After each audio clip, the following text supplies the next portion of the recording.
À toutes et tous, bienvenue à ce webinaire consacré aux différents plans de prévention par acteur. Je me présente, je suis Karine Morigno-Coudournac de la filiale Cardina qui fait partie du groupe Qualiconsult et je suis responsable du département accompagnement entreprise sur les sujets CSRD et ESG. Je suis accompagnée de mon collègue que je vais laisser se présenter. Bonjour, donc William Albec, je suis le référent national résilience et adaptation au changement climatique. Je m'occupe principalement de tout ce qui va être diagnostic pour les collectivités, les entreprises, études socio-économiques et détermination ou exploitation des données sur les aléas naturels et technologiques. Merci William.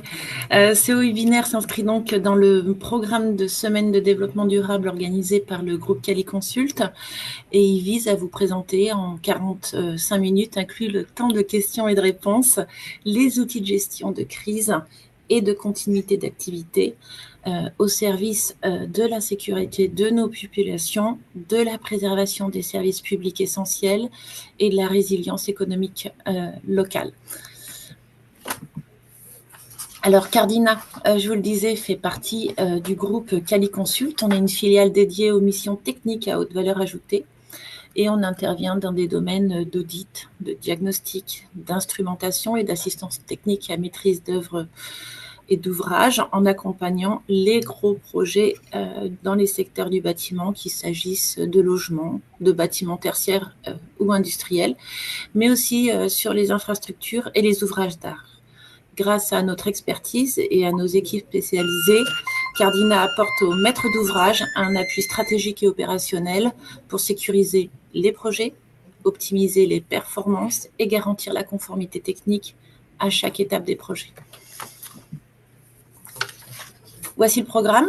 Donc, pendant 30 minutes, on va vous poser le contexte, on va décrypter la réglementation, les différents aléas, on verra ensuite les différentes méthodologies pour les collectivités puis les entreprises. Et puis, nous vous présenterons également un cas pratique avant de partager notre expérience.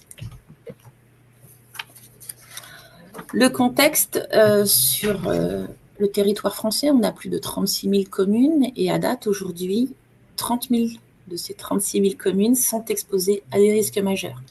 Inondation, tempête, mouvement de terrain, risques industriels ou sanitaires. Pourtant, près d'une commune sur deux ne dispose pas d'un plan communal de sauvegarde complet et opérationnel. Et au niveau intercommunalité, les plans intercommunaux de sauvegarde, qu'on appelle donc des PIX, sont encore très peu déployés. La loi Matras et le décret de 2022 viennent de changer la donne. Désormais, un PIX, c'est-à-dire le plan intercommunal de sauvegarde, est requis avec une mise en conformité attendue avant la fin de l'automne 2026. Ce n'est plus une simple recommandation, c'est aujourd'hui une obligation. Et surtout, c'est une opportunité de passer d'une logique de réaction à une logique d'anticipation pour mieux protéger les populations, les services publics, les entreprises et l'ensemble des infrastructures présentes sur les territoires.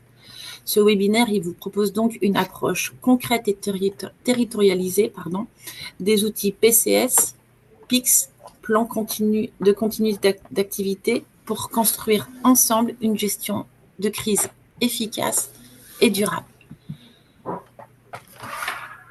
William, je te passe la main pour la temporalité. Alors, petit rappel ou information pour ceux qui n'ont pas encore l'habitude de traiter ces problématiques. La gestion des risques, elle se traite en 3 temporalités. On a du court terme, c'est-à-dire ce dont on va parler aujourd'hui. Donc, vous n'avez rien prévu. Vous êtes à peine au courant des aléas auxquels vous êtes confrontés. La réponse, et la seule réponse opérationnelle rapide, c'est la gestion de crise. C'est ce dont on va parler ce matin. Vous avez une deuxième étape qui est une étape à moyen terme, on va dire, pour les collectivités, horizon de 1 à 10 ans, pour les entreprises de l'ordre de 1 à 2 ans idéalement.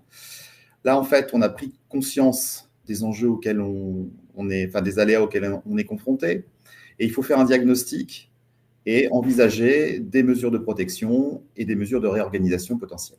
Et puis, on a le long terme, qui va être plutôt la partie adaptation, pour les entreprises, ça peut être une réorganisation totale, ça peut être une délocalisation.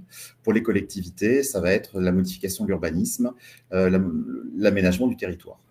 Voilà, grosso modo, les 3 temporalités des risques. Alors, donc on prend tout de suite la gestion de crise. La gestion de crise est aussi à traiter en 3 périodes. On a la situation qui précède la gestion de crise, c'est-à-dire le avant, ce qui nécessite de connaître l'aléa, l'impact de cet aléa sur les enjeux qui sont des enjeux internes, soit territoriaux, soit de services ou d'activité, de manière à pouvoir mettre en œuvre des scénarios et donc, en fonction de ces enjeux, de ces impacts, de définir l'affectation des moyens et de s'adapter aussi, d'adapter ce plan aux moyens disponibles et existants dans les différentes entités. Le pendant, c'est la gestion de la crise, la mise en œuvre du plan, la gestion, l'adaptation du plan qui a été envisagé à la configuration spécifique, parce qu'entre ce qu'on envisage, ce qu'on a imaginé et ce qui se passe dans la réalité, il y a souvent des écarts. Donc, c'est la gestion de cette crise. Et puis, on a l'après, c'est-à-dire, une fois que la crise est passée, un débriefing, une analyse des impacts que vous avez subis, et donc après, soit une modification de l'organisation, et dans tous les cas, à minima, une modification de tous les documents dont vous vous êtes servi pour cette organisation de gestion de crise.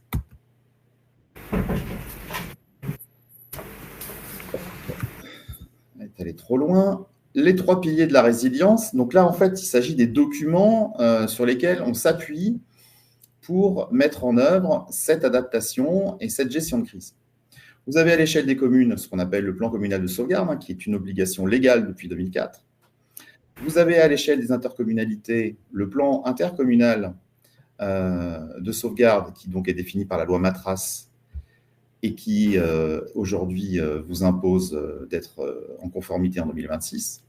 Et puis vous avez ce qu'on appelle les plans continuité d'activité, c'est-à-dire l'organisation interne, le listing des processus opérationnels qui permet aux entreprises de gérer cette phase de crise. Je vais bien défiler. Voilà. Alors, on est dans un cadre légal. Et ce cadre légal, il démarre en 1987 avec une loi qui impose à l'ensemble des collectivités et aux entreprises d'informer les résidents, les habitants, sur les risques qu'ils encourent, là où ils vivent et là où ils travaillent. Ça veut dire que les collectivités territoriales doivent informer, alors via la connaissance fournie par les services de l'État, mais il y a un gros travail d'information du public. Et les entreprises sont censées aussi, ça on a tendance à l'oublier, informer les salariés sur le risque qu'ils encourent sur ce lieu de travail. Et donc, on verra par la suite, sur la partie entreprise, les choses qu'il faut qu'elles mettent en place. Dernier point sur cette partie, j'allais dire introductive de la gestion de crise ou de la gestion des risques, c'est cette organisation, mais à l'échelle de la spatialisation des risques. On a 3 niveaux d'organisation territoriaux, donc à l'échelle de la commune. Quand la crise dépasse au niveau communal ou dépasse les capacités de gestion de la commune, elle peut faire désormais appel à l'intercommunalité qui va l'accompagner. Quand la situation dépasse les capacités de l'intercommunalité, qu'on est dans une configuration de risque grave, on a la préfecture qui prend la main avec le plan Orsec et tous les plans qui ont été définis par les services de l'État par la suite. Se pose la configuration pour les entreprises. Alors les entreprises, elles vont se retrouver dans une double situation. Soit on les met à disposition ou on met en œuvre des plans de réquisition de leurs services pour venir apporter un accompagnement aux services communaux. Mais ces entreprises peuvent aussi être les victimes et les sinistrés de ces catastrophes, et auquel cas, en fait, plus l'ampleur géographique du risque va être plus il va devenir complexe de se faire aider. Vous imaginez, si vous avez une petite crue sur un petit cours d'eau, on peut globalement aller voir un peu ce qui se passe dans l'entreprise, aller poser des questions ou avoir des relations relativement efficaces et montantes et descendantes. Vous imaginez, quand vous êtes dans une situation type crue de la Seine, par exemple, les entreprises ne pourront pas être accompagnées en totalité. Les services de secours, l'armée qui sera mobilisée, iront s'occuper en priorité, et c'est normal, de la sécurité des personnes et puis des enjeux stratégiques. Si vous êtes une entreprise qui ne fait pas partie des sites stratégiques, si vous êtes une petite commune, il est bien évident que les gros moyens ne vous atteindront pas tout de suite. D'où la mise en œuvre de ces différents plans et ces différentes organisations pour faire face à ces thématiques. Je te laisse la main, Karine, pour la suite. Merci, William. On ne part pas de rien, on ne part pas dans n'importe quelle direction quand on doit établir un PCS au niveau d'une collectivité pour le niveau communal ou un PIX au niveau de l'intercommunalité. On a un historique de vie sur une commune, on a des sachants, on a des documents, on va voir comment travailler méthodiquement pour élaborer les PCS. Le focus PCS, donc vous l'avez bien compris, là on est sur l'échelon de la commune, c'est le socle de la gestion de crise à l'échelle locale. Il permet à une commune de s'organiser pour protéger sa population, c'est l'objectif numéro 1, protéger la population face à des événements majeurs. On parle d'inondation, on parle d'incendie, on parle d'accidents industriels. Ce n'est pas un simple document administratif, c'est un plan d'action concret et opérationnel qui est actif à tout moment. Il est obligatoire pour toutes les communes qui sont exposées à des risques identifiés par le DICRIM ou les plans de prévention des risques. Donc les communes qui sont concernées par cette obligation savent qu'elles sont concernées par cette obligation. Elles ne le découvrent pas. Elles ont déjà eu l'information par leurs préfectures respectives. Concrètement, le PCS, il contient plusieurs éléments clés. L'organisation d'une cellule de crise avec des rôles bien définis pour agir vite et efficacement, des fiches actions qui vont décrire les bons réflexes à adopter selon chaque type d'aléa, un annuaire de crise avec tous les contacts utiles, élus, secours, prestataires, bénévoles, tous les numéros sont disponibles, une cartographie des enjeux sensibles, les écoles, les hôpitaux, les infrastructures critiques, tout est cartographié, et surtout une solution cartographique numérique pour suivre l'évolution de la crise en temps réel, 24 heures sur 24, 16 jours sur 7, même les jours fériés. Donc le PCS, il ne va pas fonctionner seul. Il s'articule avec le niveau supérieur, la strate suivante, que l'on va voir juste après, qui est le PIX, c'est-à-dire le plan intercommunal de sauvegarde, et qui permet de mutualiser l'ensemble des moyens entre communes avec le soutien de la préfecture qui prend la main en cas de crise majeure.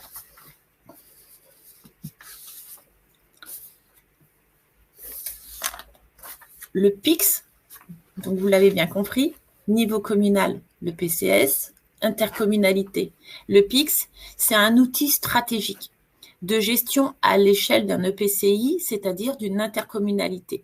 Il va permettre de mutualiser les moyens entre plusieurs communes et de coordonner les actions en cas d'événements majeurs.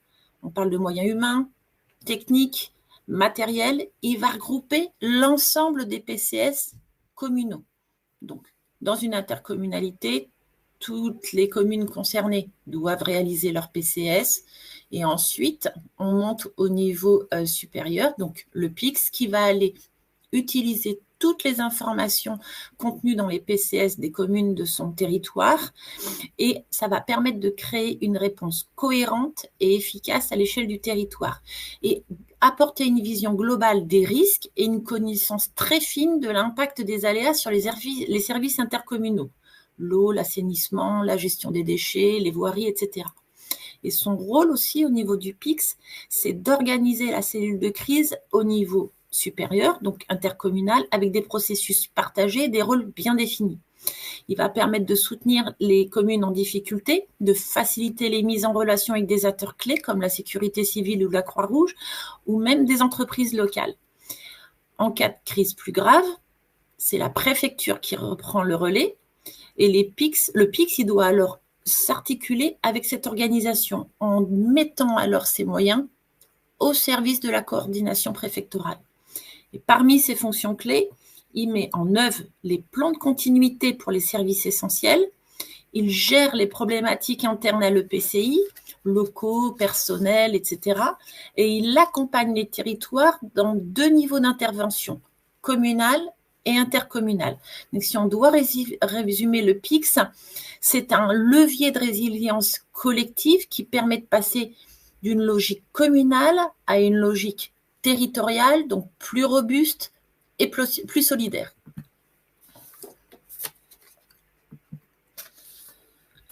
Si on prend l'analyse territoriale et la préparation à la gestion de crise, ce premier volet de notre démarche, il vise à poser les bases d'une gestion de crise efficace.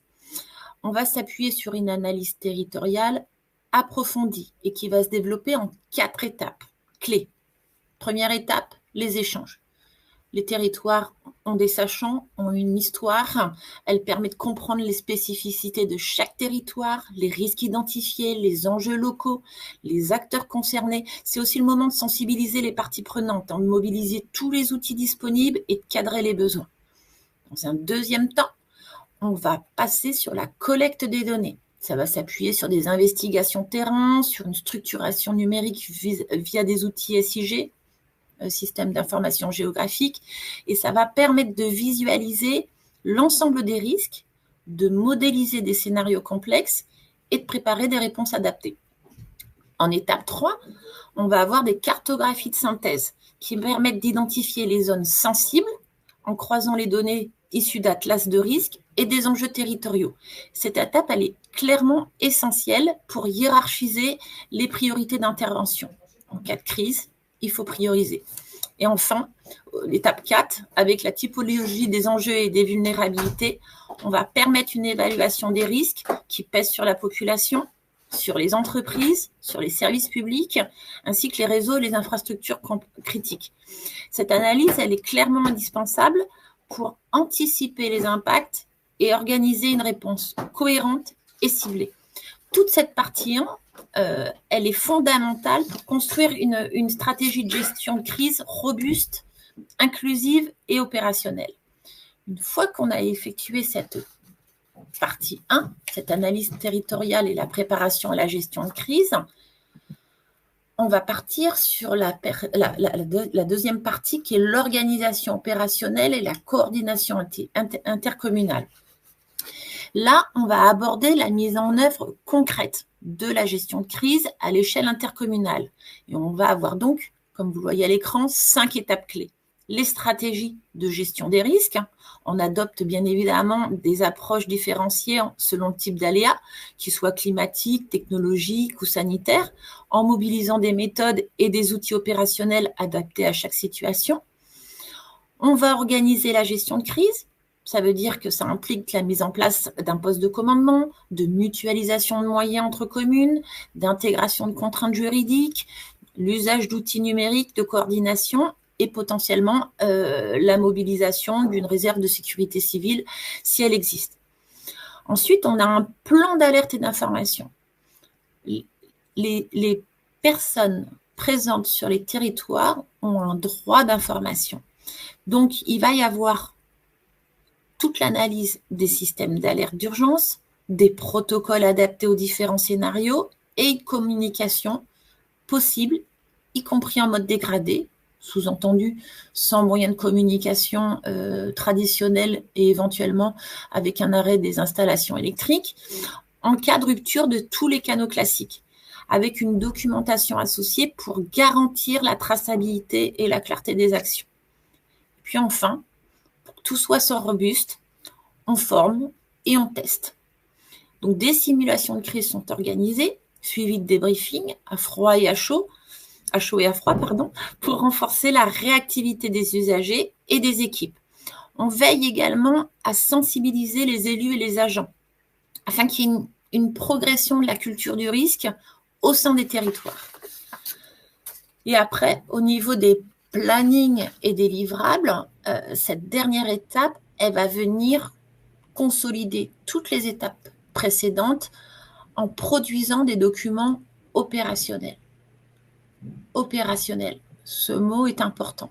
Il ne s'agit pas uniquement de construire des documents théoriques. Il faut qu'ils soient opérationnel, utilisable à tout moment face à tout événement majeur.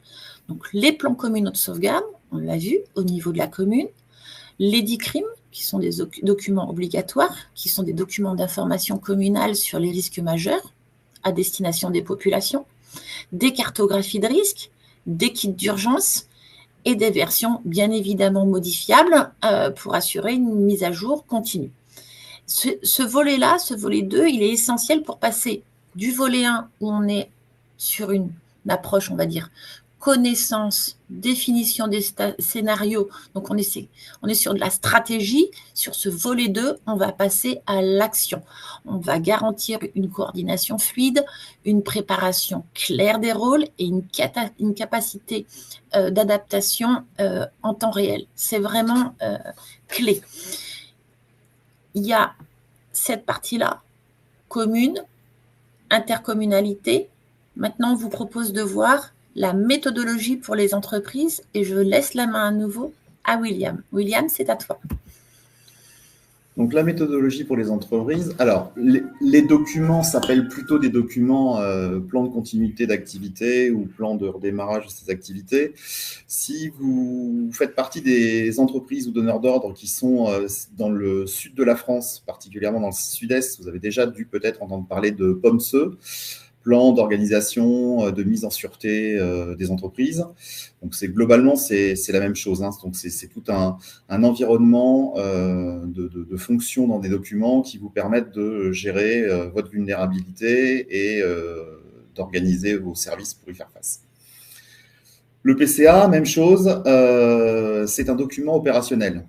Hein, il doit contenir la liste des actions et des opérations à mener en fonction de chaque nature de risque, enfin nature d'aléa, et en fonction des impacts qui vont être les vôtres. Je le rappelle, effectivement, ces documents ne sont pas des obligations réglementaires en théorie. Dans la pratique, sur les territoires qui sont couverts par des plans de prévention des risques, cette obligation, enfin, cet élément devient dans de plus en plus nombreux plans de prévention des risques une obligation. Et vous avez globalement entre 1 et 10 ans pour vous mettre en conformité avec le PPR selon les territoires et selon la gravité des aléas auxquels vous allez être soumis. Petite particularité, il n'existe pas en France beaucoup de plans de prévention des risques inondations par ruissellement. Or, c'est l'aléa qui va devenir sans doute le plus important et le plus grave dans les décennies à venir. Donc, c'est un sujet sur lequel on pourra répondre à vos questions, mais c'est quelque chose qu'il faut que vous gardiez en tête. Alors, on voit beaucoup parler d'inondations, on en parle beaucoup. C'est pas parce qu'on ne fait que ça, c'est juste parce que c'est l'aléa le plus important et le plus dommageable sur le territoire français. Et donc, c'est la raison pour laquelle on insiste assez lourdement sur ce sujet. Ce PCA, il peut intégrer aussi les relations qu'on va avoir avec les collectivités, venir discuter avec sa mairie, se renseigner sur les process et les aspects juridiques qui sont mis en place par les services de l'État aussi, c'est quelque chose qui est important pour ne pas rester dans la méconnaissance des mécanismes. Alors, la matrice mise en œuvre pour faire cette analyse de vulnérabilité, elle a été conçue pour traiter l'ensemble des risques naturels et technologiques auxquels vous pouvez être concerné. Elle traite aussi bien des bâtiments publics que des bâtiments privés et des activités publiques que des activités privées. Il y a juste une petite différence, on la verra juste à la fin. On intègre d'une part les problématiques qui sont liées à l'environnement et à la structure des locaux de l'entreprise. Alors, je sais qu'il y a beaucoup de gens qui n'aiment pas la géographie. Malheureusement, on vit sur des territoires et donc on est en prise avec de la géographie. Et donc, c'est quelque chose qu'il faut avoir dans un coin de sa tête. C'est-à-dire qu'on est impacté parce qu'on est sur un territoire et parce qu'on est quelque part dans ce territoire à risque. Petit exemple, vous n'aurez pas les mêmes problématiques si vous êtes tout à côté d'un cours d'eau que si vous êtes en limite de la zone inondable. Pas les mêmes hauteurs d'eau, peut-être pas les mêmes vitesses d'arrivée des eaux, etc. Le deuxième aspect, on va dire, c'est ce qu'on va considérer comme étant les vulnérabilités organisationnelles et fonctionnelles. Alors, ce sont tout ce qui relève de l'organisation des services. Où est-ce que ces services sont implantés? Dans les bâtiments, dans les étages. Et après, c'est la partie fonctionnelle. C'est comment est-ce qu'on fonctionne au quotidien? Est-ce qu'on accueille du public? Et dans ces configurations-là, est-ce qu'on va pouvoir continuer à fonctionner pendant la crise? Petit aspect dépendance au personnel qui est un point extrêmement important d'un point de vue juridique et qui nécessite une extrême attention, c'est est-ce que les personnels seront mobilisables? Alors, c'est une attention particulière parce qu'elle conditionne le dimensionnement de la réponse, mais elle pose aussi la question de la localisation de ces personnels et donc un risque juridique si on va trop loin dans la recherche de l'opérationnalité et des contraintes que ces personnes pourraient avoir. Aujourd'hui, c'est quelque chose d'illégal d'aller trop loin et on pourra répondre à la question aussi. Vous avez après les notions de dépendance. Alors, ces notions de dépendance, donc ce sont les réseaux, ça va être la voirie, est-ce que les locaux sont accessibles?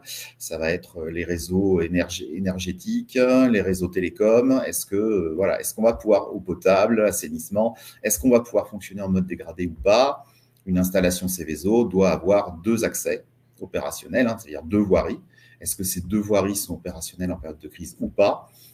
Ça va conditionner la réponse organisationnelle sur le site, l'approvisionnement, mais aussi amener des échanges avec les collectivités sur qu'est-ce qui se passe en situation de coupure de voirie, est-ce qu'on peut améliorer la situation. Et puis le dernier, la dépendance client-fournisseur, c'est est-ce que nos fournisseurs sont en zone à risque? Parce que vous pouvez être une entreprise qui n'est pas concernée par un certain nombre de risques naturels ou technologiques, mais vous pouvez avoir des fournisseurs qui eux, l'ont, ce risque. Petit exemple, durant les inondations en Thaïlande en 2011, FM Global, qui est une compagnie d'assurance et de réassurance américaine, a dû rembourser au titre de l'assurance de ses clients 400 000 $ pour ses clients, alors qu'ils n'avaient pas de clients en Thaïlande. Parce qu'en fait, il s'agissait d'une sécurisation par rapport à leur supply chain. Dernier point, alors, quand on traite du bâtiment public, on ne traite pas cette information à la vulnérabilité financière. On peut éventuellement calculer un montant de dommages, ça, de toute façon, on peut toujours le faire. Par contre, la vulnérabilité financière, elle va concerner l'impact économique et les risques de défaillance. Alors, pour les PME et les petites activités, on a un certain risque de défaillance. On a, notamment sur des commerces qui ont été inondés, des fermetures à 3 ans de l'ordre de 30 à 40%. Donc, cet élément à regarder est extrêmement important. Petit exemple pour expliquer pourquoi ces informations sont à traiter. Si on prend l'exemple de la vitesse de l'eau, si vous êtes dans un territoire où vous avez un risque de crue séminole ou du ruissellement très important et que vous avez des vitesses d'écoulement qui sont très importantes, d'une part, vous aurez du mal à mettre en œuvre une gestion de crise en temps réel, c'est compliqué, il va falloir l'anticiper. Et puis, vous avez des risques importants d'atteinte à vos locaux, mais aussi aux populations, au personnel qui peuvent être emportés. Vous verrez sur la petite image en bas des choses sur les vitesses et hauteurs d'eau que vous pourrez regarder quand vous aurez le diaporama. Alors, on va évoquer ça à travers un cas pratique. Alors, on travaille sur un PIX pour une communauté de communes en Normandie, 63 communes. C'est une situation assez lourde, avec un certain nombre de risques naturels et industriels, transport de matières dangereuses. Et puis récemment, on est confronté à la mise en œuvre de la gestion des cyberattaques et des problématiques nouvelles de gestion des migrants, qui sont de plus en plus importantes dans cette partie du nord de la France. Hop, si ça veut bien se décaler, voilà. Alors, ce qui a été expliqué par Karine au départ, c'est on part d'un constat. On a une intensification des aléas sur le territoire, on a de plus en plus de mécanismes de ruissellement. On est dans une situation où on a une grosse pression touristique, et cette pression touristique, elle s'accroît. On a des problématiques d'accès aux soins. Comme on est en milieu rural, on a un certain nombre d'élus qui sont complètement débordés par ces problématiques et qui, en plus, n'ont pas des équipes municipales dimensionnées pour faire face à ces problématiques. Et puis, on a des entreprises qui, au final, méconnaissent les aléas auxquels ils peuvent être confrontés. Si ça veut bien avancer. Alors, juste pour évoquer rapidement un certain nombre d'aléas auxquels ces territoires, ces entreprises sont confrontés, vous verrez quand vous pourrez regarder le diaporama, hein, les impacts sur les aspects temporalité, les aspects locaux, les aspects, etc. Je ne vais pas perdre de temps dessus, vous pourrez le lire à tête reposée. C'est plus simple que de présenter la diapo.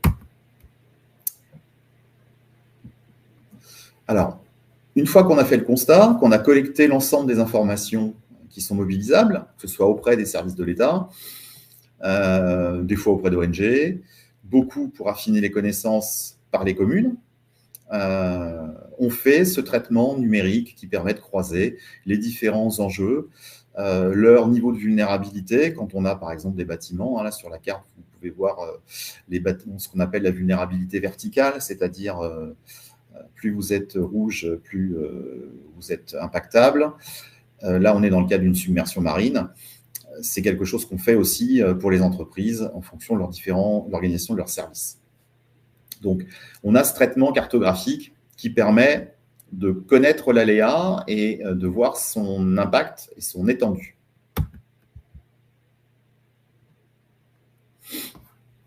L'analyse du territoire, elle se fait aussi sous l'angle de l'organisation. Là, vous avez une cartographie qui présente les bâtiments en jaune, qui sont tous les bâtiments qui peuvent être impactés par un risque de transport de matières dangereuses. Vous avez une explosion dans la rue à un endroit. Vous allez avoir un certain nombre de bâtiments qui peuvent être touchés. C'est important pour savoir qu'est-ce qu'on fait.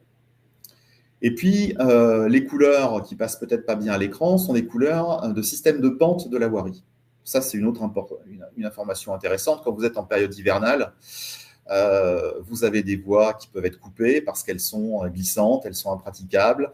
Et donc, on va éviter d'envoyer les agents, on va mettre en place des déviations. Hein, les services des départements gèrent les routes départementales, mais les routes communales, c'est aux communes de s'en occuper. Donc, voilà, il y a toute cette réflexion. Pour une entreprise, ça va être aussi de visualiser les problématiques d'accès potentiels. Alors, encore une fois, toutes ces informations, j'allais dire, une fois qu'on est informé, sensibilisé, on peut les connaître. On peut se dire, ouais, je le sais, oui. Mais en période de crise, le fait de poser les informations et surtout de les voir, hein, l'être humain, c'est un visuel. Hein, il se sert de ses 5 sens, mais pour la gestion de crise, il voit d'abord. Ça permet de poser les choses à plat et d'éviter les stress et d'éviter la fatigue et les erreurs liées à la fatigue quand les crises sont longues.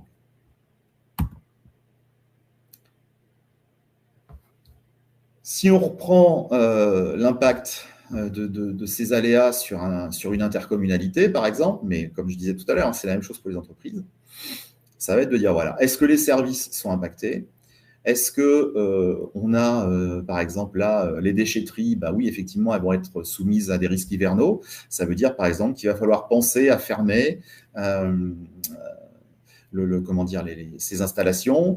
On peut prendre le cas d'un orage où il va falloir sécuriser les personnes qui pourraient être présentes quand un orage qui met moins de 10 minutes a des impacts. Est-ce qu'on évacue les gens par anticipation? Enfin, en tout cas, quand on le voit arriver, est-ce qu'on les garde sur place pour les sécuriser, etc., etc. Tout ce diagnostic qui permet donc de traiter la réponse par la suite. Là, j'ai fait le tour de ce qu'on peut présenter de manière vraiment très succincte. Hein. Il faut échanger pour aller dans le détail et tous les cas sont particuliers. Donc, il y a vraiment une adaptation. Ce qui est certain, par contre, c'est que l'anticipation pour la mise en place d'une organisation de crise, aujourd'hui, elle est vitale. Quelle que soit votre entité, que vous soyez une commune, que vous soyez un responsable de bâtiment public, que vous soyez un responsable d'entreprise, un responsable d'établissement recevant du public.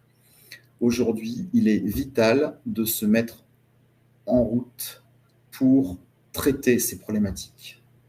Vous devez absolument vous organiser et planifier cette organisation et connaître l'impact des risques, des aléas que vous êtes susceptible de prendre, j'allais dire, et et au final, mettre en place des synergies. Hein. Tout le monde a plutôt tendance à travailler de manière un peu individuelle, en silo, mais aujourd'hui, il devient vraiment essentiel que toutes les parties prenantes se parlent et mettent en place des choses pour fonctionner du mieux possible. C'est vraiment vital. Et ça va le devenir de plus en plus avec l'évolution climatique et l'impact sur les risques, ce qu'on appelle hydrométéorologiques. Voilà, je vous laisse maintenant aborder vos questions si vous en avez et on se fera un plaisir d'y répondre.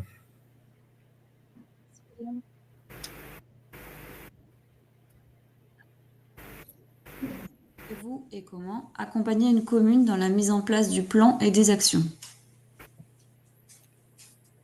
Karine, je ne sais pas si... Alors, oui, bien évidemment, le PCS, on l'a dit, est un document complet et opérationnel.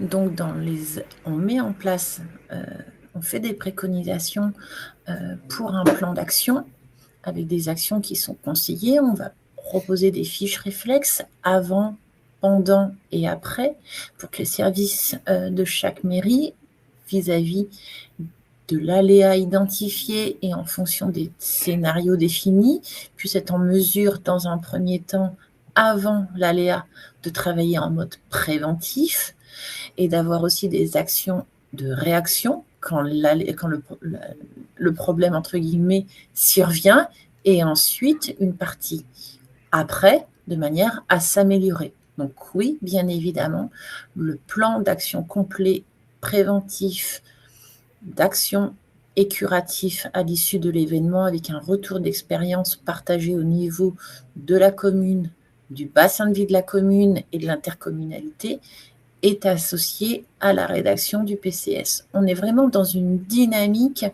d'amélioration continue. En anglais, on dit PDCA, Plan, Do, Check, Act. C'est l'idée vraiment du PCS. Ce n'est pas un document théorique, c'est un document opérationnel qui s'enrichit et qui se met à jour régulièrement. Déjà, d'un point de vue légal, il y a une mise à jour à faire à fréquence signifiée par les textes de loi, mais surtout, retour d'expérience, on s'améliore et on met à jour le PCS. Donc oui, ce PCS, il est associé à la mise en place d'un plan et d'actions préconisées. Et ensuite, il vient s'auto-gérer avec les mises à jour annuelles. Merci Karine. La seule chose qu'on ne peut pas faire, et il faut être très clair là-dessus, c'est qu'on ne peut pas lister. Alors, on va bien identifier les aléas naturels ou technologiques, générer des scénarios. En revanche, on n'est pas en mesure de lister, tel monsieur Prévert, l'ensemble des situations possibles. On ne peut pas tout lister et tout inventorier. On a parfois, William le disait, une succession d'événements qui vont venir s'enclencher les uns derrière les autres, qui vont rendre la crise encore plus compliquée.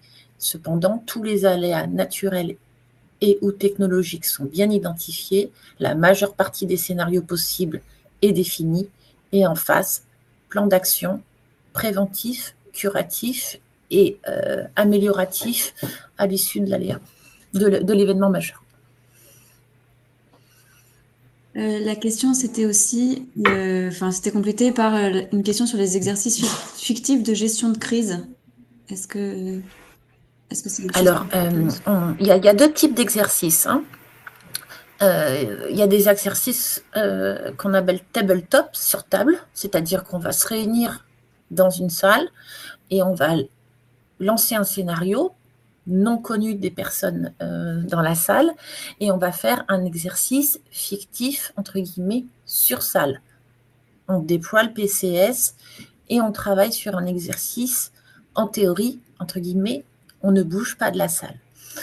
Ensuite, il y a un autre type d'exercice qui est celui le plus intéressant qu'on propose d'organiser au niveau de l'intercommunalité, c'est de mettre en place un scénario, toujours non connu du territoire, et de lancer un scénario avec un exercice réel. en fonction de la disponibilité des services de secours de l'État. On crée un scénario et on lance le scénario. Là, on va activer de manière physique. On ne va plus faire l'exercice en salle.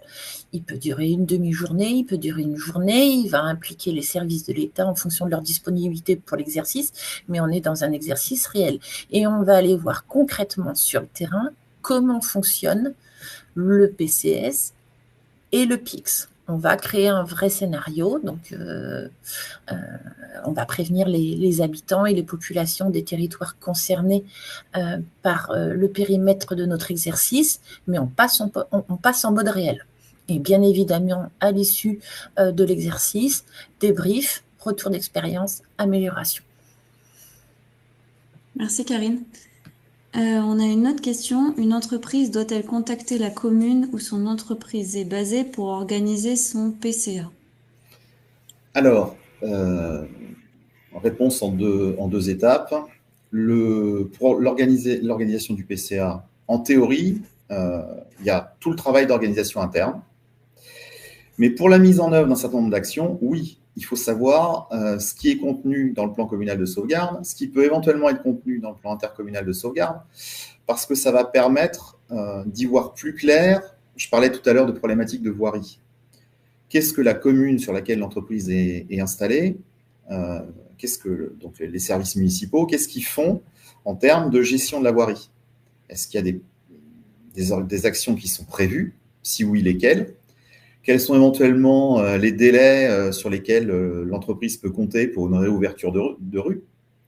Ça, c'est intéressant et ça nécessite effectivement des échanges avec les services municipaux pour, j'allais dire, rendre opérationnelle la relation entreprise extérieure. Est-ce qu'on peut partir livrer? Est-ce qu'on peut recevoir nos clients?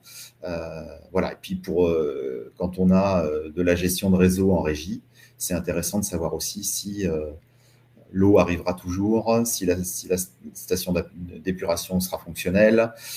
Voilà. Donc, effectivement, c'est toujours très intéressant qu'il y ait une relation et une mise à jour des connaissances, des fonctionnements des collectivités pour une entreprise.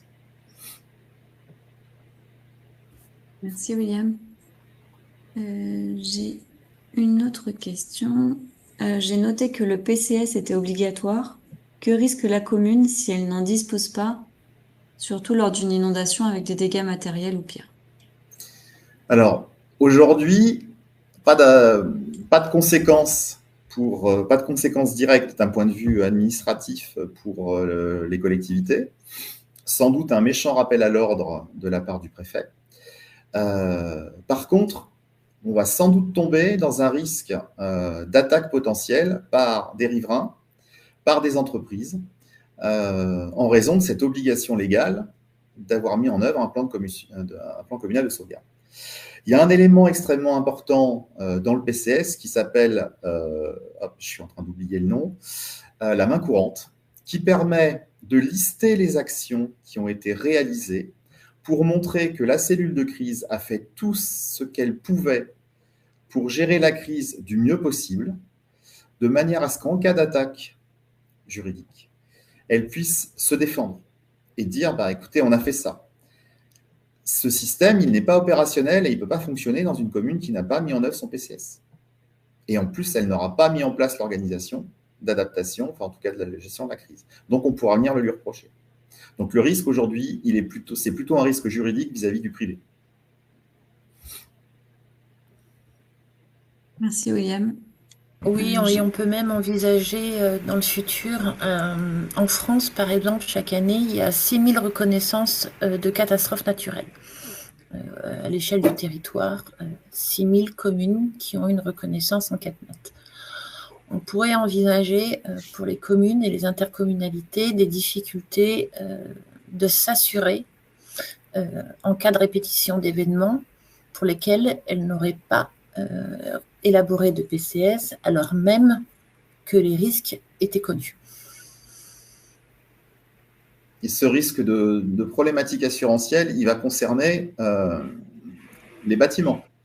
C'est-à-dire que des bâtiments de service public soumis à des risques naturels peuvent rencontrer des problématiques si les diagnostics n'ont pas été réalisés. Aujourd'hui, CatNat fonctionne bien, mais dans les décennies qui viennent, on sait bien, pour en discuter avec des assureurs, que les choses vont lentement évoluer. Merci. J'ai une dernière question, il me semble. Avez-vous des exemples concrets d'accompagnement? Accompagnez-vous également pour le déploiement des préconisations? Alors, je vais essayer de répondre. La question est très vaste, donc il faudra me dire si j'y réponds ou si je dois apporter des précisions ou cibler un petit peu plus voilà, les actions. Des accompagnements, plan communal de sauvegarde, plan intercommunal de sauvegarde, diagnostic vulnérabilité pour des bâtiments publics, des bâtiments d'entreprise, des logements. Et puis de l'aide à la rédaction de cahiers des charges ou à des réflexions stratégiques sur le devenir des enjeux, qu'il s'agisse d'enjeux physiques, donc je disais bâtiment, organisation, ou qu'il s'agisse de territoire. Comme je reviens sur la partie géographique, on s'attache énormément à ce que les réponses soient des réponses données par les territoires. On ne peut pas proposer ni venir à appliquer des réponses standardisées liées à la filière à laquelle on appartient. Non, il faut que la réponse soit impérativement adaptée et fonctionnelle, imposée par le territoire. Donc voilà, alors je ne sais pas si c'est peut-être encore très flou, mais si vous avez une question un peu plus précise, voilà, je peux y répondre de manière un peu plus précise. Merci William. Écoute, pour l'instant, je n'ai pas de nouvelles questions. Alors, je pense à une petite précision. Dans les diagnostics, alors, au niveau des préconisations, je pense à deux choses là. Les moyens qui peuvent être envisagés par les collectivités, c'est effectivement leur dire, voilà, dans les documents qu'on vous a proposés ou dans l'organisation de la gestion de crise, vous avez ce qu'on appelle nos kits de survie. Le kit de survie, c'est pas forcément le crayon ou la feuille de papier. Ça peut être aussi le groupe électrogène. Ça peut être aussi une organisation double. Je vous donne un petit exemple. Pour avoir travaillé sur Sangatte, dans le Pas-de-Calais, vous avez le centre, comment dire, le territoire de Sangatte est composé par deux bourgs. Il y a du côté de Blériot-Plage et le sud de Sangatte, séparés par une route qui est protégée non pas par une digue, mais par un cordon dunaire avec un enrochement. C'est très important la différence parce qu'une digue, elle est censée protéger. Le cordon dunaire, il n'est pas fait pour ça. Là, on s'appuie dessus. Mais en fait, un cordon dunaire, en cas de tempête, par exemple, type Xynthia, c'est quelque chose qui aura tendance à être détruit. Ça veut dire que la liaison entre ces deux bourgs va être très compliquée. Il faut envisager d'avoir mis une cellule de crise d'un côté, une de l'autre, parce que vous êtes dans une situation de crise. Il fait nuit, donc tout est noir. Vous prenez un risque énorme à circuler sur cette voie. La route peut être emportée. Et si vous n'avez qu'un PC de crise à Blériot-Plage, ça sera très, très, très compliqué d'aller aider et d'envoyer vos agents, notamment, sauver les populations qui sont dans la partie sud. Donc ça, on va dire, ça rentre dans la partie préconisation qu'on fait. Le deuxième cas, c'est sur la partie préconisation de protection pour les bâtiments. Alors, je parlais tout à l'heure des deux temporalités, mais la gestion de crise, elle a permis d'identifier les impacts, les problématiques, qu'est-ce qu'on peut faire et qu'est-ce qu'on ne peut pas faire. Et donc, on accompagne sur la fourniture, enfin le diagnostic et la préconisation de mise en place de protection en fonction des capacités financières, en personnel, parce que proposer des protections, des aménagements, des choses comme ça qui ne pourront jamais être mis en œuvre, ça n'a aucun intérêt. Donc, on fait avec donc, ce travail critique et la mise en relation avec des fournisseurs. Pour le petit exemple que je prends souvent, là, on est sur un cas de particulier, un fournisseur de protection anti-inondation qui vend des bâtards d'eau empilables à un couple de personnes âgées dans le sud-est de la France pour protéger le garage qui a été inondé. Mise en œuvre des bâtards d'eau, 45 minutes. Temps d'arrivée de la crue réelle lors de l'épisode, 15 à 20 minutes. La protection, elle ne sert à rien. Les gens prendront le risque de se noyer. Ça fait typiquement partie des analyses qui sont réalisées pour que, je dis souvent, un mauvais diagnostic, mauvais traitement, et envisager des scénarios de protection quand ils sont illusoires, ça n'a aucun intérêt. Il faut réfléchir à une autre organisation. Voilà, donc ça, c'est ce qu'on fait. Merci William. J'ai une question sur les assurances. Puisque vous êtes en contact avec les assurances, savez-vous si des réductions de primes sont accordées par les assurances si la commune met en place un PCS? Non, c'est une obligation. Donc, il n'y a pas de bonus connu à date quand on respecte la loi. C'est un peu normal et c'est ce qui est attendu de la part d'un maire ou d'un président d'intercommunalité. Donc, les assurances ne donnent pas de bonus ni d'indemnisation.